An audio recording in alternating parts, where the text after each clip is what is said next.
What's up, my squidlets, baby squids, and wannabe squids? Welcome to your next stop shop for motorcycle bullshit posting. My name is Tristan, and I make these awful YouTube videos for your toilet break. Welcome to Middle Finger Media.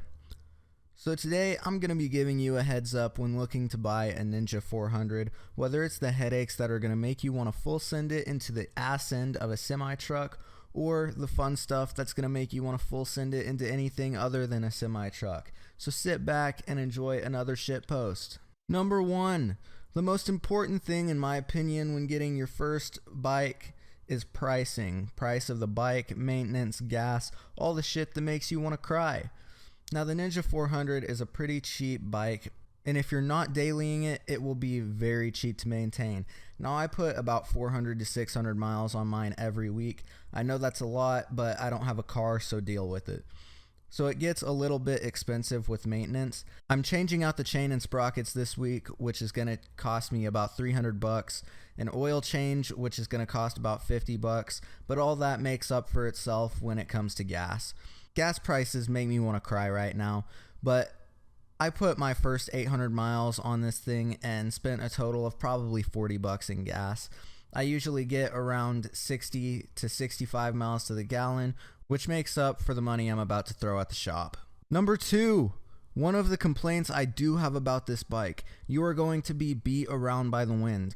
I would usually say the wind woke up Chris Breezy, but it seems more relevant to add an Amber Heard joke in here, so insert random Amber Heard joke here. But yeah, if you plan on riding highways and stuff like that, the bike is amazing, but please, for the love of God, get a bigger windscreen and expect to get your ass smacked by the wind every single day. Number 3. Do you have a small dick? Do you need everyone's approval of your bike? Do you want to look like you're on a bigger bike? Then look no further. I get asked all the time if my bike is a 600 or 1000, and that really strokes my ego more than an overpaid hooker.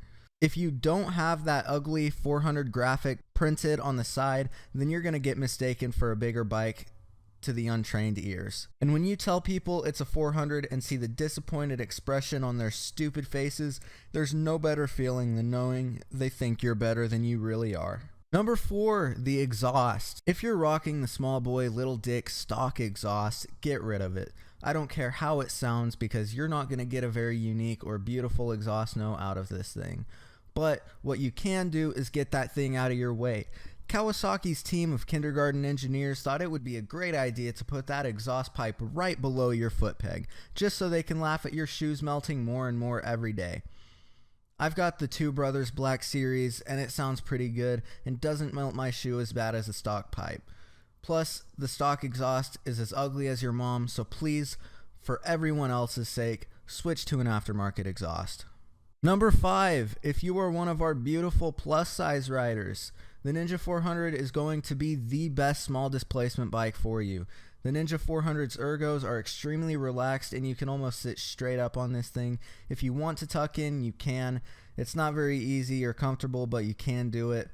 The seat will make your ass go numb, so please, for the love of God, get Kawasaki's comfort seat so you can feel your ass going down the road. Number 6, you need to know that you are buying your next track bike. The Ninja 400 is the premier track bike for every 12-year-old that will be passing you in the twisties for the foreseeable future.